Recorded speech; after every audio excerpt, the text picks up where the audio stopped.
To pick up where I left off in the last video, I'd gone to Colorado on my motorcycle to clear my head and try to recover from what I was going through emotionally, having recently been divorced, and just to seek after the Lord. And this guy ran a red light, hit my motorcycle head on, and it put me in the hospital. Well, when I was finally able to fly back to Austin, Texas, the next was a very difficult year of just trying to recover.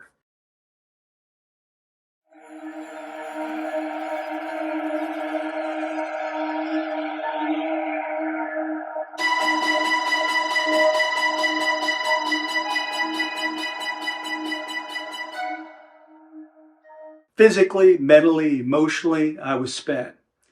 And then I got a call from a mentor of mine, and he says, the best thing to do when you're going through some of the things that you've been going through is just to lose yourself in the service of others, to stop having pity parties and to just help others. And so I decided that I was going to get involved again in Hill Country Bible Church's Community Impact, which I had been serving under the pastor there, Doug James. And I had been creating promotional videos for nonprofits that couldn't afford a videographer. And so I got back involved in doing more of that. And then I also got involved in the benevolence ministry under Bob Gilfany. And I was involved with following up on people that Hill Country Bible Church had helped. And I was doing in-home visitations and looking for opportunities to not only pray with people, but also to lead people to Christ. And so I got re-engaged in those things. And then I got a call one day from Rita Urbach. And she said, hey, I'm going down to church under the bridge with my ministry, Bags of Grace. And she said, could you please create a video for us to help us kind of share what it is we do to help support great causes? And so I said, sure. And I went down there and filmed for Bags of Grace. And while I was down there creating that promotional video, I met somebody named Todd Adams. And Todd said, hey, where do you live? And we kind of connected. And he says, I go to a church around there. And he says, our church has been trying to evangelize your neighborhood. But he said, we haven't been able to lead anybody to Christ. And he said, but we've been looking for somebody that actually lives in that neighborhood. And he says, would you be willing to go out in the neighborhood with me and just look for opportunities to share the gospel? And so I said yes. And so he came over and the first week, and sure enough, we led somebody to the Lord. And then we made it into a weekly activity. And every time we went out, we led somebody to the Lord. It was wonderful to see what the Lord was doing. Well, I had been praying all summer long, God, what do you want me to do? I'm broken and bruised. At the point now, I have this nice house, but I can't afford to take care of myself. I can't hold down a job. All summer long, I just kept praying, Lord, what do you want me to do? How am I supposed to take care of myself? I've got some equity in this house. I'm happy to sell this house, but I just need you to tell me what to do.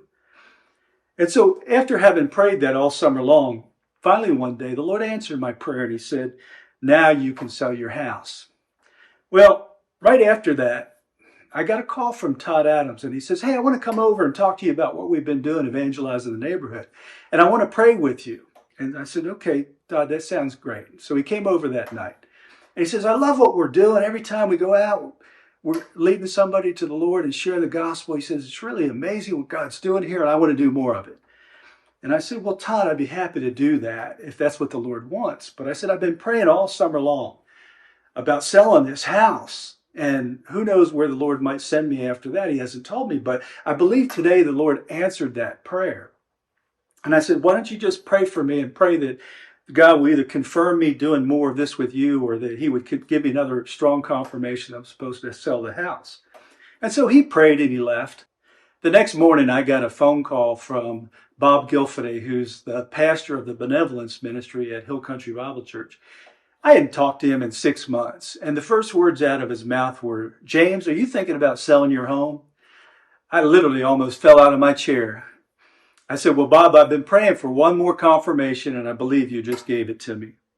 Right after that, I called Dal Kennedy from Remax, who's the person that sold me the home. And I called him and I said, hey, Dal, I've been praying and I feel led to sell my home and I need to sell it right away. And I said, I'd like you to list it. He said, well, how long have you lived there? I said, I have no idea. He said, no, seriously, how long have you lived there? I said, I have no idea. He says, well, your house has appreciated a lot since you bought it. He said, so it's important that you live there at least 2 years. He says, let me go look it up. And he went and looked it up, came back on the phone and said, if you sell your home 30 days from today, you would have lived there exactly 2 years and 1 day and not have to pay taxes on the gain. Well, the first couple to come and look at the home were Randy and Janie Fox. And they ended up buying the home exactly 2 years and 1 day from when I first purchased it. I didn't know it then, but we would end up becoming good friends. And they are key figures in this amazing story that God has given me to share called 1 in a Million Odds, which I'll share in the next video.